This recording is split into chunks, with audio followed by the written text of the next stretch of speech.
Liability in the sense कि आप loan लेते हैं तो आपका अगर अगर आप किसी भी कारण से आप अगर कंपनी का लोन नहीं चुका पाते हैं तो वो आपका पर्सनल लोन हो सकता है, बैंक हो या कोई भी इन्वेस्टर्स हो जो आपको इन्वेस्ट किया है, तो वो आपके पर्सनल जो एसेट्स है उसको नीलामी करके अपना पैसा निकाल लेगा। हाय, my name is Ankit Kumar. तो हम इस वीडियो में देखने वाले हैं स्टार्टअप इन इंडिया में कि कितने टाइप्स का कंपनीज होते हैं, कितने टाइप के कंपनीज हम रजिस्टर करा सकते हैं। तो प्राइवेट लिमिटेड हो सकता है, प्राइवेट पब्लिक लिमिटेड हो सकता है, एलएलपी हो सकते हैं, 1% कंपनी हो सकता है।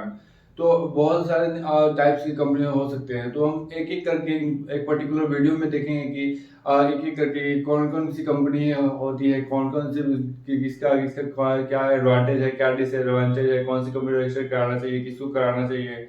तो हम आज की इस वीडियो में देखते हैं कि 1% कंपनी जो होते हैं वो कौन कौन सी क्या इसकी एडवांटेज है, क्या डिसएडवांटेज है। देखते हैं कि 1% कंपनी एंड प्रोप्राइटरशिप फॉर्म और भरते हैं और कंपनी बनाते हैं तो उसमें डिफरेंस क्या होती है। तो 1% कंपनी होते हैं जिसमें 1 डायरेक्टर होते हैं, 1 डायरेक्टर से लेकर 15 डायरेक्टर तक आप बना सकते हैं। और जो इसका ऑनरशिप होगा, जो शेयर होल्डर होंगे वो 1% होंगे।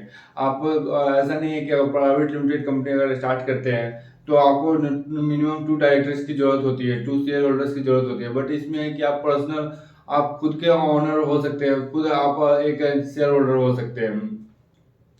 1% कंपनी का एडवांटेज अगर देखते हैं तो 1% कंपनी जो होते हैं, 1% कंपनी में आप पहले जो भी आप मान लीजिए एक छोटा सा स्टार्ट करते हैं और बाद में जाके अगर आपको पता लगता है कि इसको स्केल करना है, इसमें हमको फंडिंग लेना है।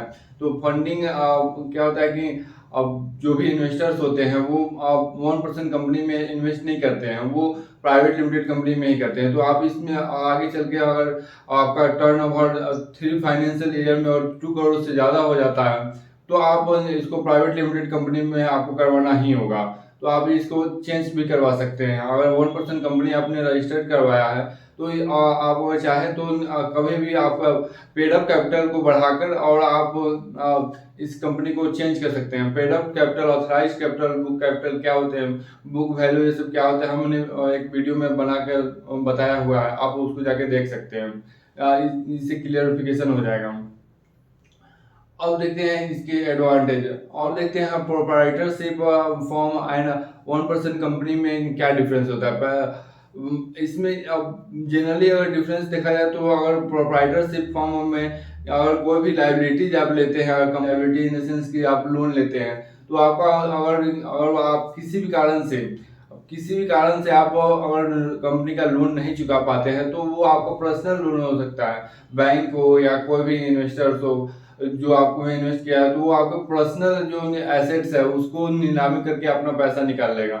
बट 1% कंपनी में होता है कि अगर आप नहीं दे पाते हैं तो वो आपके इन्वेस्टर जो होते हैं, जो भी फाइनेंशियल इंस्टीट्यूट होता है, वो सिर्फ आपकी कंपनी पर के एसेट्स पे उसका राइट होता है, ना कि पर्सनल पे। तो फर्स्ट एडवांटेज तो यही हो जाता है।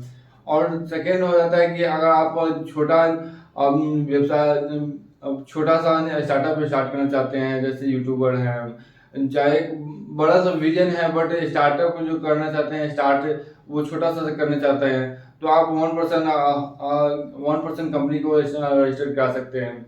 इसमें कंप्लाइंसेस भी थोड़ा सा कम है, पेपर वर्क थोड़ा सा ज़्यादा नहीं है और जनरली वर्क आप अपने खुद से कर सकते हैं।